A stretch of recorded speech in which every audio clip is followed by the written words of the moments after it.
Bismillahirrahmanirrahim. Assalamu alaikum wa rahmatullah. Dear students of FSC's first year, today we are going to discuss about the topic, and the name of the topic is the adaptation of bryophytes. Students, आप लोगों को पता है कि सबसे पहले plants जो water से, एक्वेटिक इन्वायरमेंट से टेरेस्ट्रियल इन्वायरमेंट की तरफ मूव किए हैं वो ब्रायोफाइट्स हैं। हम लोगों ने ऑलरेडी प्रीवियस लेक्चर में डिस्कस किया है कि bryophytes are the basically these are the first terrestrial plants. ये फर्स्ट टेरेस्ट्रियल प्लांट्स हैं, यानी खुश्की वाले प्लांट्स हैं। ये सबसे पहले प्लांट्स, ये एक ऑब्जेक्टिव के लिहाज से है। तो इनके पास जब ये टेरेस्ट्रियल इन्वायरमेंट में आए हैं तो बच्चों इनके पास बहुत ज़्यादा अडेप्टेशंस आई हैं, यानी इनके पास वो करैक्टर्स आए हैं जो अब टेरेस्ट्रियल इन्वायरमेंट में रहने के लिए इनकी मदद करें। ठीक हो गया।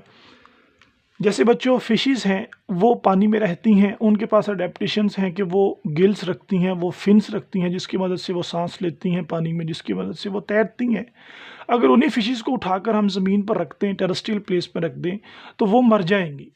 ठीक है, उनके पास ऐसी करैक्टरिस्टिक्स ही नहीं है कि वो टेरेस्ट्रियल इन्वायरमेंट पे सर्वाइव कर सकें। तो इसी तरह ब्रायोफाइट्स टोटली वाटर इन्वायरमेंट में रहते थे, लेकिन जैसे ही ये टेरेस्ट्रियल इन्वायरमेंट में आए हैं तो बच्चों इनमें अ सेट ऑफ अडेप्टेशंस आया है जिसकी वजह से ये पॉसिबल हुआ है इनका सर्वाइवल, कि ये यहाँ पर सर्वाइव कर सकते हैं, यानी कि लैंड पर सर्वाइव कर सकते हैं। तो बच्चों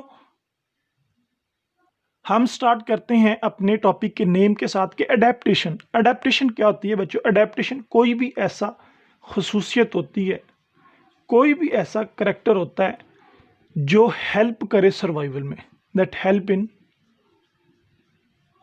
सर्वाइवल।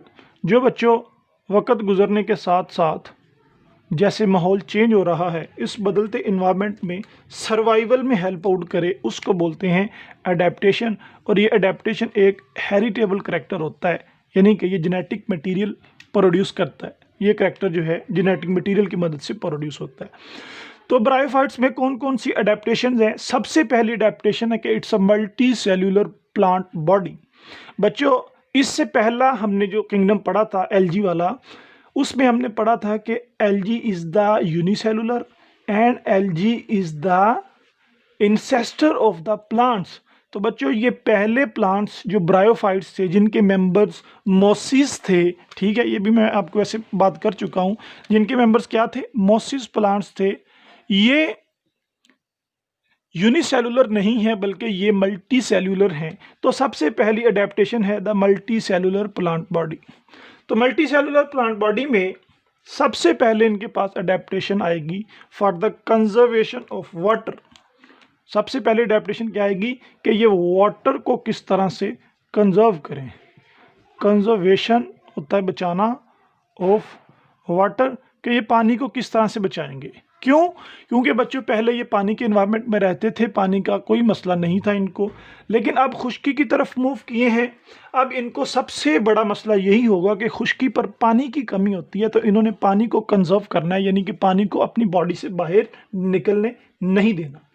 तो बच्चों ये किस तरह पॉसिबल हुआ? इन्होंने एक क्यूटिकल डेवलप की। इन्होंने क्या किया? For the conservation of water they develop a cuticle, एक क्यूटिकल डेवलप की। क्यूटिकल बच्चों बोलते हैं बेसिकली एक लेयर को, एक लेयर को बोलते हैं क्यूटिकल। और इस क्यूटिकल की नेचर होती है कि ये लेयर जो होती है it is made up of wax. ये किसकी बनी होती है बच्चों? वैक्स, यानी कि ये लिपिड की बनी होती है। और लिपिड आप लोगों को पता है it is the hydrophobic compound, कि ये वाटर हीटिंग मॉलिक्यूल होता है और इसके ज़रिए से वाटर लॉस नहीं हो सकता।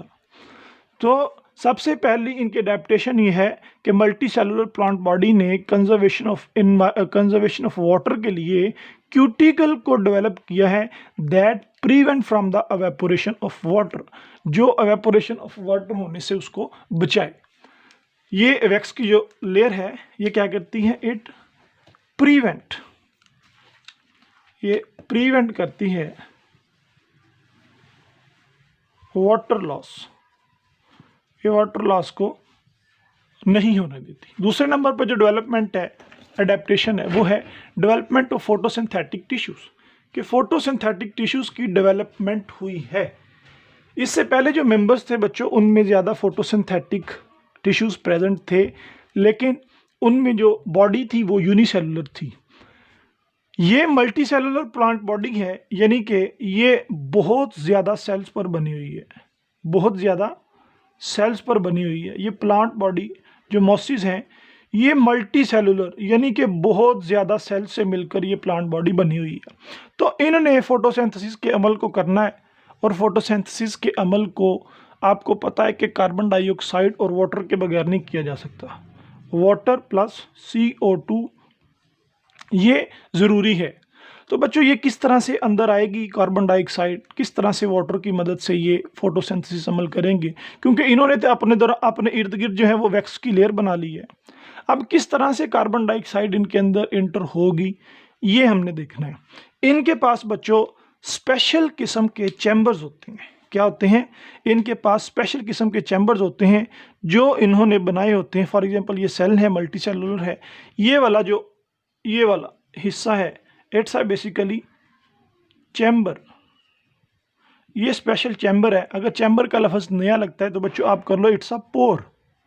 ये सुराख होते हैं, ये क्या होता है? सुराख होता है, स्पेशल किस्म का इनके पास, जिसकी मदद से ये कार्बन डाइऑक्साइड को अंदर लेके आते हैं। They transfer the carbon dioxide, ये कार्बन डाइऑक्साइड को अंदर ले आते हैं। और वाटर इनके पास बच्चों पहले से मौजूद होता है, पानी इनके पास मौजूद होता है, और ये वाटर और कार्बन डाइऑक्साइड की मदद से they perform a process which is known as the photosynthesis. ये फोटोसिंथेसिस के अमल को स्टार्ट कर देते हैं। ओके, ये इनके पास डेवलपमेंट है बेसिकली। अब तीसरे नंबर पर जो अडेप्टेशन है वो है राइजोआइट। क्या है? राइजोआइट। बच्चे राइजोआइट क्या होता है? राइजोआइट बेसिकली एक स्पेशल तरह का स्ट्रक्चर होता है जो वाटर और मिनरल्स की एब्जॉर्प्शन के लिए बहुत ज़्यादा इंपॉर्टेंट होते हैं। राइजोआइट के दो काम होते हैं, मैं ये कह रहा हूँ बच्चे। एक तो इसने एनकोर करना होता है प्लांट को, एनकोरिंग देनी होती है प्लांट को, ठीक हो गया। एनकोरिंग का मतलब क्या होता है? गाड़ना। लफ्जी मतलब इसका क्या होता है? गाड़ना, कि ये प्लांट को गाड़े रखता है ज़मीन के अंदर, राइजोआइट। दूसरे नंबर पे इसका काम होता है एब्जॉर्प्शन करना। क्या करना? एब्जॉर्प्शन करना, चीज़ों को जज़ब करना। बच्चों अगर ये प्लांट है, ये मैं आपके सामने ड्रा करता हूँ, ये वाला एक रफ सा स्ट्रक्चर बच्चों, जो ब्रायोफाइट्स है ना, ये मॉसिस हैं, मतलब इनके ट्रू लीव्स कोई नहीं है, इनकी ब्रांचेस कोई नहीं, और इनके पास ट्रू रूट्स भी कोई नहीं होती बच्चों, ठीक है। इनका जो ये ज़मीन वाला स्ट्रक्चर होता है ना, इस तरह से ये ज़मीन के ऊपर थोड़ा सा उसके अंदर गया होता है, ठीक है। ये थोड़ा सा रूट्स लाइक नहीं होती।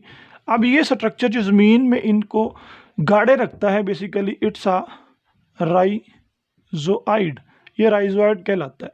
और इस राइजोआइड का काम होता है बच्चों बहुत ज़्यादा वाटर को अब्जॉर्ब करना। अब्जॉर्ब किसको करना? वाटर को अब्जॉर्ब करेंगे, और साथ साथ यहाँ पर जो न्यूट्रिएंट्स पड़े होंगे, जो मिनरल्स पड़े होंगे, ये उनको एब्जॉर्ब करेंगे। तो राइजोआइड एक ऐसा स्ट्रक्चर है जो एंकरिंग में और एब्जॉर्प्शन में हेल्प आउट करता है, ये इनकी एक एडेप्टेशन है। फिर इसके बाद है हेट्रोगेमी। हेट्रोगेमी मतलब बच्चों, हेट्रो का मतलब होता है डिफरेंट। मैं आपको बार बार आगे ये बता चुका हूँ। हेट्रो इट्स मीन डिफरेंट, और गैमी from gametes, from gametes. Heterogamy बच्चों हम लोगों ने पढ़ा था कि गैमीट्स प्रोड्यूस होते हैं, ठीक है। ब्रायोफाइट्स में गैमीट्स प्रोड्यूस होते हैं, और ये गैमीट्स क्या होते हैं? दो तरह के होते हैं। गैमीट्स दो तरह के होते हैं। कौन कौन से होते थे? शाबाश बच्चों, एक होता था मेल गैमीट, और एक होता था फीमेल गैमीट्स। जी से मुराद गैमीट्स है। अब मेल गैमीट्स और फीमेल गैमीट्स, मेल गैमीट्स को बच्चों बोला जाता है, यहाँ पे मैं लिखता देता हूँ, चलो। मेल गैमीट्स को बोला जाता है स्पर्म, ये आगे हम बात कर चुके हैं। और फीमेल गैमीट को बोला जाता है एग। ऐसे ही था, जिसका हमने एंथीरोजॉइड पढ़ा था और इसको हमने oosphere पढ़ा था लास्ट लेक्चर में। तो मेल गैमीट्स और फीमेल गैमीट्स प्रोड्यूस किस में होते थे? शाबाश, आप लोगों के जहन में होगा बच्चों, ये होते थे प्रोड्यूस बेसिकली अपने अपने स्ट्रक्चर्स में। स्पर्म प्रोड्यूस होता था एंथीरिडिया में और ये प्रोड्यूस होता था एग आर्ची गोनिया में, ये एग प्रोड्यूस हो रहा था। ठीक हो गया। तो यही बच्चों ये इसकी एक एडेप्टेशन है, क्योंकि इससे पहले कोई इस तरह का कॉन्सेप्ट नहीं था। इसके बाद बच्चों जो करैक्टरिस्टिक आएगा वो ये होगा कि इनके पास एम्ब्रियो की डेवलपमेंट हुई है। नेक्स्ट एडेप्टेशन जो है वो है डेवलपमेंट ऑफ एम्ब्रियो। पीछे जो बच्चों इससे पहले हम पढ़ चुके हैं उसमें कोई एम्ब्रियो की डेवलपमेंट नहीं होती थी, मतलब कि बॉडी के इनसाइड नहीं होती थी, बॉडी से बाहर होती थी। अब इसमें ये मैं कंसीडर कर लेता हूँ, for example it's a gametophyte, it's a female gametophyte, यानी कि फीमेल गैमीटोफाइट जो है वो यहाँ पर एग को प्रोड्यूस करेगी। गैमीटोफाइट, फीमेल गैमीटोफाइट के अंदर ये जो ग्रीन है इट्स बेसिकली एग, ये एग पड़ा हुआ है। ठीक हो गया। अब ये फीमेल गैमीटोफाइट जो एग पड़ा हुआ है इसको स्पर्म आएगा। बच्चों आपको पता है ना कि फर्टिलाइजेशन स्पर्म के बगैर नहीं होती। स्पर्म आएगा, स्पर्म इको आके जब फर्टिलाइज कर देगा तो ये अब एग नहीं रहेगा, अब ये क्या बन जाएगा? अब ये बन जाएगा zygote. It will be convert into zygote. ये एक नॉर्मल कॉन्सेप्ट है। तो जब ये जाइगोट बन जाएगा इसके बाद बच्चों ये 2 सेल 4 सेल हत्ता कि एक इंडिविजुअल बन जाएगा। क्या बन जाएगा? एक पूरे का पूरा इंडिविजुअल बन जाएगा। अब जाइगोट से इंडिविजुअल के दरमियान जो स्टेजेस होती हैं बच्चों उसको एम्ब्रियो बोलते हैं। उसको क्या बोलते हैं? एम्ब्रियो बोलते हैं। तो डेवलपमेंट ऑफ एम्ब्रियो इसमें यानी कि ब्रायोफाइट्स में inside the female reproductive tract होना शुरू हुई है। यानी कि ये फीमेल की जो रिप्रोडक्टिव ट्रैक्ट यानी फीमेल गैमीटोफाइट है इसके अंदर एम्ब्रियो डेवलपमेंट स्टार्ट हुई है। जब ये एम्ब्रियो बड़ा हो जाता है उसके बाद बच्चों ये जो है फ्रूट में उसके बाद ये इंडिविजुअल बना देते हैं, ऊपर अपने स्पोरोफाइट बना देते हैं। और एंड वाला जो करेक्टर है वो है अल्टरनेशन ऑफ जनरेशन। लास्ट वाला करेक्टर बच्चों हम ऑलरेडी डिस्कस कर चुके हैं, alternation of generation. Alternation of generation ये भी इनके अडेप्टेशन है जिसमें 2 जनरेशन होती हैं, एक स्पोरोफाइट और एक गैमीटोफाइट। स्पोरोफाइट बच्चों स्पोर प्रोड्यूसिंग जनरेशन होती है और ये डिप्लॉयड होती है 2n, और ये हैप्लॉयड होती है जिसमें गैमीट्स प्रोड्यूस होते हैं। स्पोरोफाइट का काम बच्चों होता है स्पोर्ट्स को प्रोड्यूस करना, प्रोड्यूस स्पोर्ट्स, ये स्पोर्ट्स होते हैं। और इन स्पोर्ट्स का काम होता है गैमीट्स बनाना। ओके, जब ये गैमीट्स बन जाते हैं, फॉर एग्जांपल मेल गैमीट्स बनते हैं और फीमेल गैमीट्स बनते हैं, यानी कि बच्चों मेल और फीमेल आपस में मिलकर एक डिप्लॉयड जनरेशन बना देते हैं जिसको बोलते हैं स्पोरोफाइट। ये हम आगे पिछले लेक्चर में डिटेल से इसको डिस्कस कर चुके हैं। इसके बाद बच्चों अगर मैं बुक के रेफरेंस से हम चलते हैं तो ये अडेप्टेशन इधर ख़त्म होती हैं। ठीक है, अडेप्टेशन के बाद क्लासिफिकेशन है, ये तो हमारा चैप्टर टॉपिक है ही नहीं। इसके बाद बच्चे हम लोग ब्रायोप्सिडा, ये भी कोई नहीं है, ये वाला पेज भी हमारा नहीं, इसके बाद ये भी नहीं, और इसके बाद डिवीजन ट्रैक्योफाइट है। हम यहाँ पर सिर्फ और सिर्फ इतना सा पोर्शन हम डिस्कस करेंगे डिवीजन ट्रैक्योफाइटा का इस लेक्चर में, फिर हम नेक्स्ट लेक्चर में कर लेंगे। जी बच्चों इस तरफ आप देखें, अब डिवीजन ट्रैक्योफाइटा हमारी स्टार्ट हो चुकी है।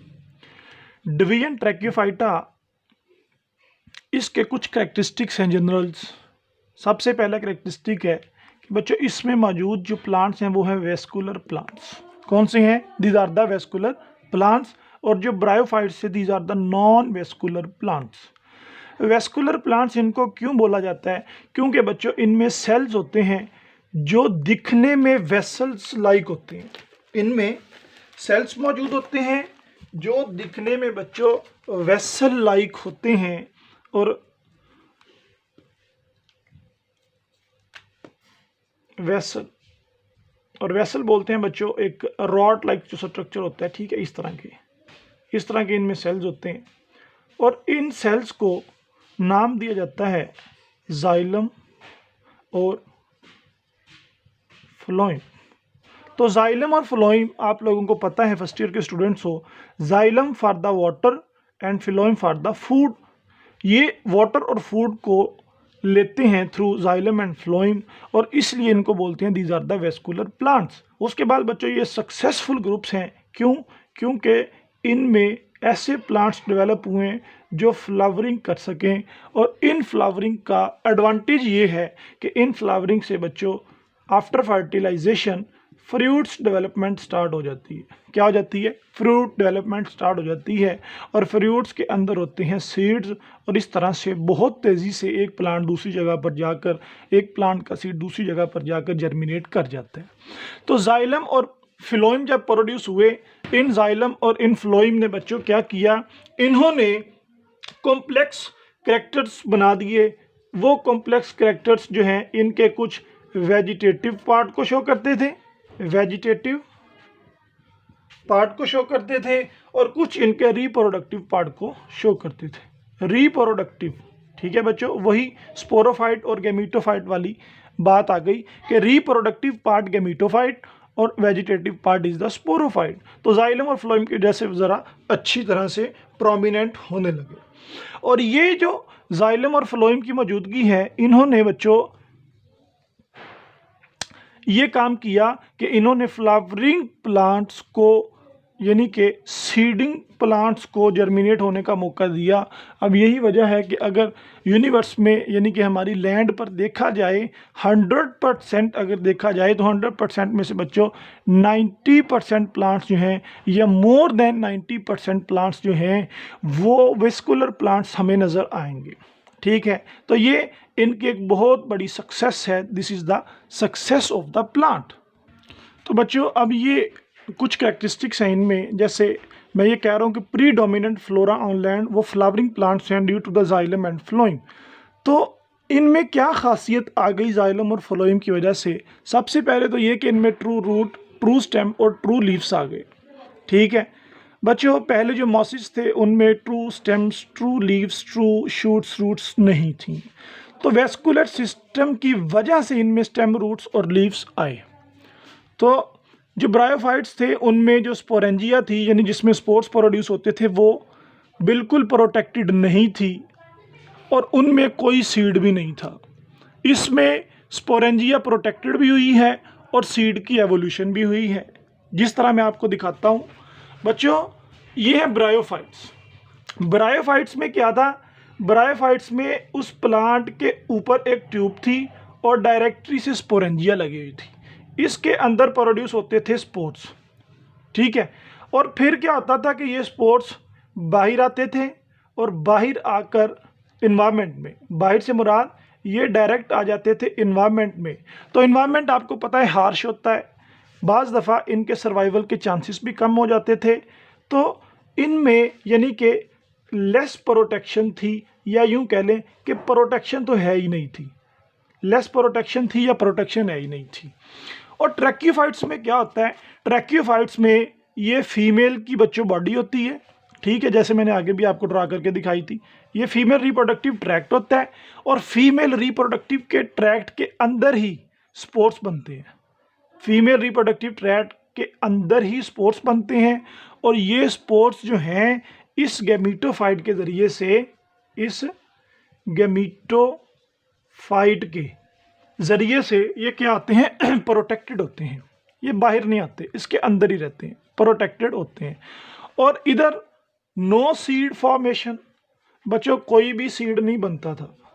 ठीक हो गया ब्रायोफाइट्स में। तो ट्रैकियोफाइट्स में बच्चों सीड फॉर्मेशन भी हुई है।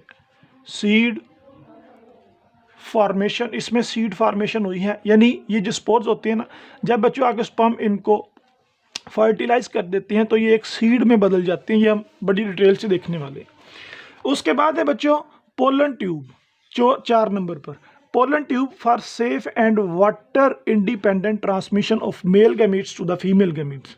ब्रायोफाइट्स में बच्चों पोलन ट्यूब नहीं थी, यानी कि सेफ ट्रांसमिशन नहीं थी मेल और फीमेल गैमीट्स की, और वो पानी की मौजूदगी में ही मेल और फीमेल मिल सकते थे। यहाँ पर वाटर इंडिपेंडेंट ट्रांसमिशन है of male gametes to the female gametes. इसको मैं आपको समझाता हूँ। ये बच्चों ऑब्जर्व करो, ये है ब्रायोफाइट्स। ब्रायोफाइट्स में एक मेल होता है और एक फीमेल होती है, यानी मेल गैमीट्स और फीमेल गैमीट्स ये आपस में मिलते हैं। मिलने के बाद इनसे क्या बन जाता है? जाइगोट। यहाँ पर बच्चों no pollen tube, no pollen tube, और यहाँ पर नो सेफ्टी, कोई सेफ्टी नहीं है, यानी कि ये एनवायरनमेंट में पड़े हुए हैं, हो सकता है एनवायरनमेंट आके इनको किल कर दे और इनसे जाइगोट ना बने।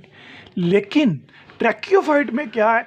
ट्रैकियोफाइट में बच्चों वेल डेवलप्ड सिस्टम है, यानी कि मेल और फीमेल सेफ ट्रांसपोर्ट होती है गैमीट्स की। बच्चों मेल्स के जो गैमीट्स होती है ना, मेल के गैमीट्स होते हैं ट्रैकियोफाइट्स में, मेल के गैमीट्स का नाम है बच्चों पोलन्स। क्या है? पोलन्स, जिसको आप लोगों ने पोलन ग्रेन पढ़ा होगा। तो pollen grain is the male gamete,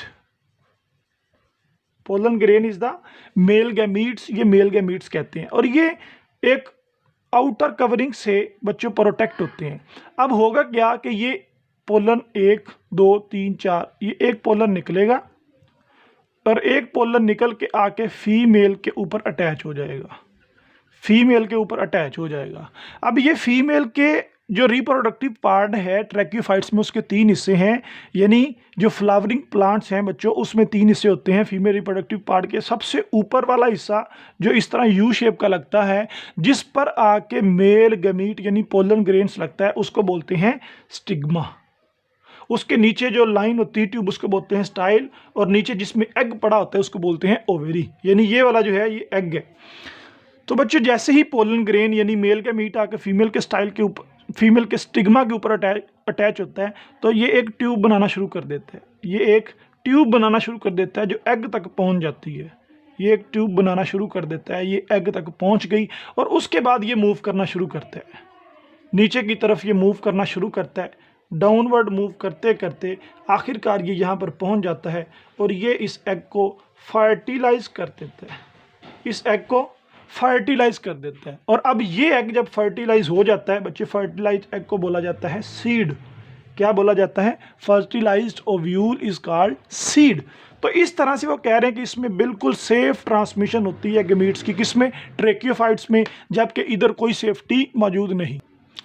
बच्चों फ्लावर एंड फ्रूट्स इसमें हैं, दूसरे में यानी ब्रायोफाइट्स में नहीं थे। Heteromorphic alternation of generation, alternation of generation का बच्चों मैंने कहा था कि हर एक प्लांट में होगी। अब हेट्रोमॉर्फिक का मतलब ये, जिस तरह ब्रायोफाइट्स में एक प्लांट यानी स्पोरोफाइट डिफरेंट था, गमीटोफाइट डिफरेंट था, ये भी डिफरेंट होते हैं। Tracheophyte are further subdivided into 4 subdivision, psilopsida, lycopsida, sphenopsida and pteropsida. सबके पहले पहले वर्ड को साइलेंट करके इसको पढ़ना है, और ये हमारी खुशकिस्मती ये है कि बच्चों हमने इन चारों में से कोई भी ग्रुप नहीं करना, ये हमारे सिलेबस में आउट है, ये हमारे सिलेबस में नहीं है। तो इंशाल्लाह फिर मिलते हैं नेक्स्ट वीडियो में नेक्स्ट लेक्चर के साथ। अस्सलामु अलैकुम व रहमतुल्लाह।